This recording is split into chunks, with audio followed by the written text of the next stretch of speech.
Assalamualaikum dan salam sejahtera kepada Madam Rozila Alias selaku pensyarah bagi subjek MPU 2343 Hak Asasi Manusia. Kami berlima seperti nama yang tertera di slide ini telah menyediakan projek akhir yang diberi tajuk Hak Kanak-Kanak.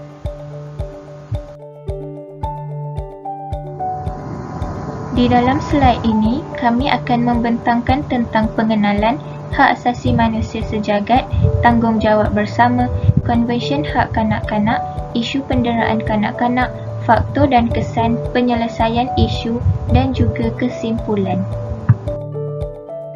Kita akan mulakan dengan pengenalan. Seperti yang sedia maklum, kanak-kanak merupakan modal insan penting kepada negara. Modal insan ini dapat dibangunkan kepada tahap optimum melalui penyediaan persekitaran yang selamat dan kondusif. Sehubungan itu, perlindungan terhadap kanak-kanak daripada pengabaian, penderaan, keganasan dan eksploitasi adalah satu aspek penting dan hendaklah diberi keutamaan.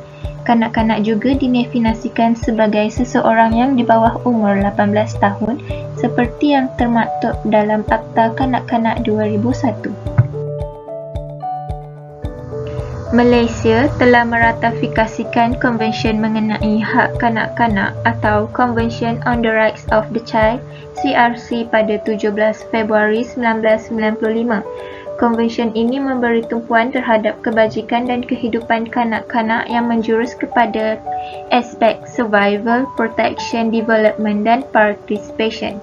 Sebagai sebuah negara pihak, state party kepada CRC, Malaysia amat prihatin dan komited terhadap tanggungjawab untuk memastikan keselamatan dan kesejahteraan kanak-kanak yang merupakan generasi pewaris negara masa hadapan. Kepentingan golongan kanak-kanak jelas dibuktikan dalam Pernyataan Wawasan 2020 di mana institusi keluarga dan kanak-kanak merupakan salah satu fokus yang diberi keutamaan dalam usaha negara mencapai status negara maju, di samping melahirkan masyarakat yang saksama dan penyayang. Tanggungjawab melindungi hak asasi kanak-kanak. Tanggungjawab sebagai ibu bapa perlu menyediakan keperluan asas seperti identiti, tempat tinggal, makanan, minuman, pakaian, cinta kasih sayang, keselamatan dan persekitaran yang kondusif dan mesra kanak-kanak. Sebagai kerajaan, harus menguatkan undang-undang dengan tegas dan hukuman yang sewajarnya. Sebagai individu, perlu mempunyai tanggungjawab untuk melindungi dan menyayangi kanak-kanak agar mereka dapat hidup dalam persekitaran yang sihat dan selamat. Konvensyen Hak Kanak-Kanak. Konvensyen Hak Kanak-Kanak adalah sebuah konvensyen antarabangsa yang menetapkan hak-hak sivil, politik, ekonomi, sosial dan budaya kanak-kanak. Malaysia telah membuat Perhimpunan Agung PBB untuk menerima konvensyen ini dan menandatangani pada tarikh 20 November 1989. Konvensyen ini secara umum mendefinisikan seorang kanak-kanak sebagai manusia yang berusia di bawah 18 tahun. Untuk maklumat tambahan, pada 25 Mei 2000, dua protokol ditambah dalam konvensyen, iaitu yang pertama, protokol pelibatan kanak-kanak dalam konflik senjata. Yang kedua, protokol perdagangan kanak-kanak.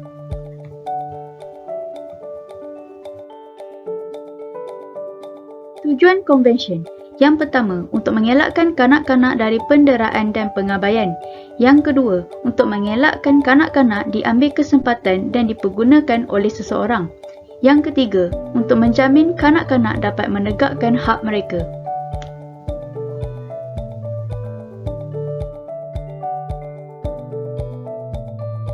Prinsip konvensyen. Yang pertama, mereka tidak sepatutnya dikriminasikan. Yang kedua, kepentingan terbaik mereka mesti diberi keutamaan. Yang ketiga, mempunyai hak terhadap kehidupan dan perkembangan mereka. Dan yang terakhir, diberi peluang untuk mereka melibatkan diri secara aktif dan menyuarakan pendapat mereka.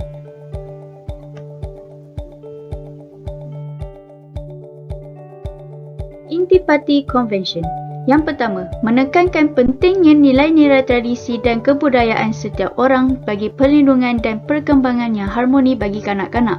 Yang kedua, mengiktiraf bahawa di seluruh dunia terdapat kanak-kanak yang tinggal dalam keadaan yang amat susah dan memerlukan pertimbangan khas.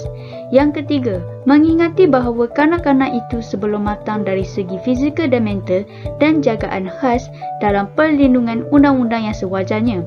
Yang keempat, memperakui bahawa personaliti kanak-kanak hendaklah dibangunkan sepenuhnya dan hendaklah berlaku dalam persekitaran kekeluargaan yang gembira, kasih sayang dan persefahaman. Yang kelima, memberikan penekanan yang khas supaya keluarga memberikan perlindungan dan bantuan untuk mereka mampu menjalankan tanggungjawab mereka. Dan yang terakhir, memperakui bahawa mereka mempunyai hak dan kebebasan tanpa mengira keturunan, warna kulit, jantina, bangsa, agama, fahaman politik dan lain-lain status. Baiklah, bagi isu penderaan kanak-kanak, terdapat 4 isi penting yang akan dibincangkan selepas ini, iaitu faktor isu, kesan isu, penyelesaian isu dan sedikit video tambahan.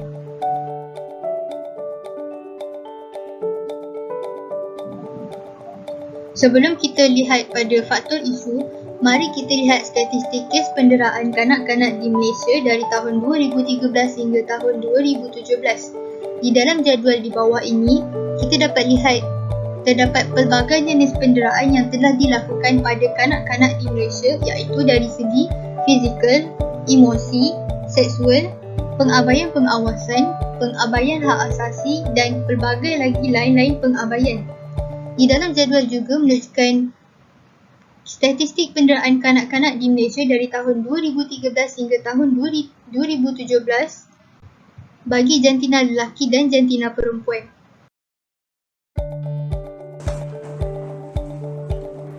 Jabatan Kebajikan Masyarakat JKM merekodkan sebanyak 2,040 kes penderaan terhadap kanak-kanak berlaku dalam tempoh 4 bulan antara Januari hingga April tahun ini.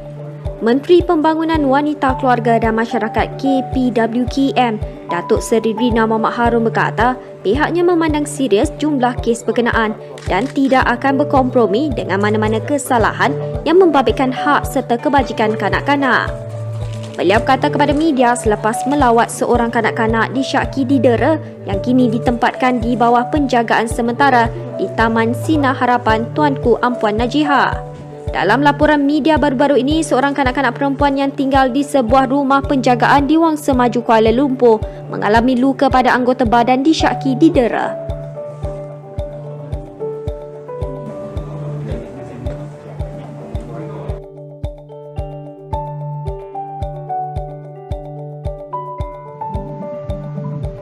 Seterusnya ialah faktor dan kesan penderaan kanak-kanak. Terdapat 4 faktor dan kesan yang telah disenarai pendekkan di dalam pembentangan ini. Yang pertama merupakan kemiskinan. Kemiskinan telah menyebabkan emosi kanak-kanak terganggu. Kanak-kanak perlu berkorban dalam pelbagai perkara apabila mereka berada dalam kesusahan. Faktor yang kedua merupakan ibu bapa yang sibuk bekerja. Kesibukan ibu bapa hingga mengabaikan keperluan anak-anak mereka. Mereka juga melampiaskan stres mereka kepada anak mereka yang tidak bersalah. Faktor yang ketiga merupakan pengasuh. Sesetengah pengasuh mengasari kanak-kanak di bawah jagaan mereka dari segi fizikal atau mental dengan alasan kanak-kanak tersebut degil dan menyusahkan. Seperti yang kita lihat di dada akhbar, terdapat pelbagai kes yang melibatkan pengasuh dalam kes penderaan kanak-kanak. Faktor yang terakhir adalah kurang pengetahuan agama. Kesannya merupakan hilang pertimbangan dalam membezakan perkara yang perlu dilakukan dengan perkara yang perlu dielakkan.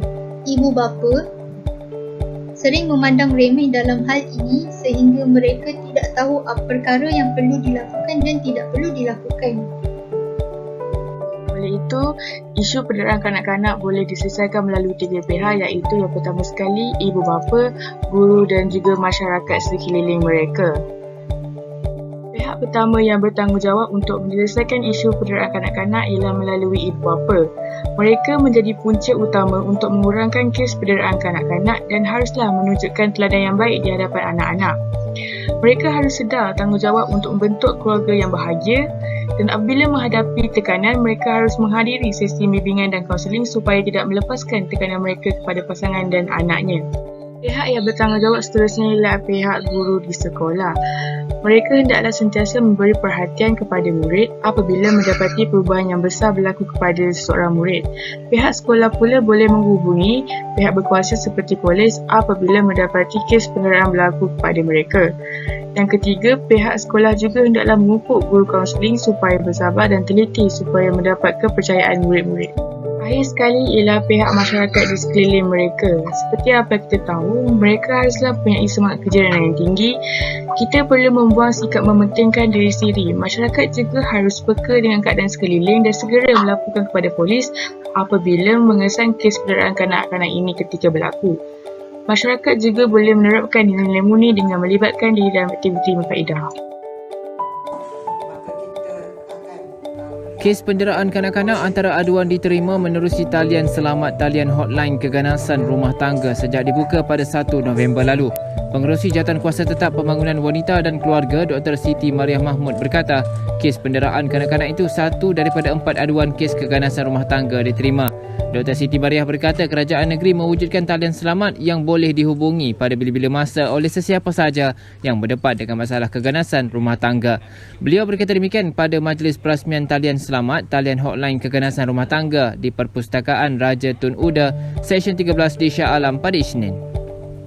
Yang membincangkan tentang pelan strategi dan tindakan untuk bagaimana nak menangani keganasan rumah tangga, ya, yang dihadiri oleh berbagai NGO dan diketuai oleh WBS lah, yang dianjurkan oleh WBS. Dan kemudian diikuti pula dengan tadi peresmian talian selamat Negeri Selangor, ya. Kalau kita ingat pada Jun baru-baru ini Yang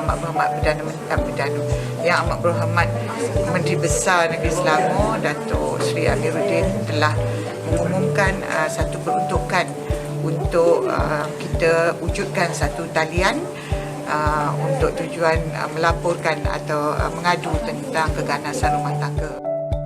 Kesimpulannya ialah kanak-kanak merupakan pemimpin generasi masa hadapan. Oleh itu, mereka juga mempunyai hak seperti mana hak orang dewasa. Tambahan lagi, keadaan mereka yang masih belum matang dan tidak dapat membuat keputusan dengan sendiri menyebabkan mereka memerlukan perlindungan dan penjagaan khas. Pembentangan ini telah dilakukan oleh 5 orang ahli kumpulan iaitu saya, Nur Zarifah binti Khairul Azri, Manjulan Sini anak perempuan Rajendran, Nurul Syahira binti Ramzi, Nur El Najwa binti Muhammad Zaki dan Fatin Ajuna binti Saharil. Dengan ini berakhirlah pembentangan kami bagi isu penderaan kanak-kanak. Sekian, terima kasih.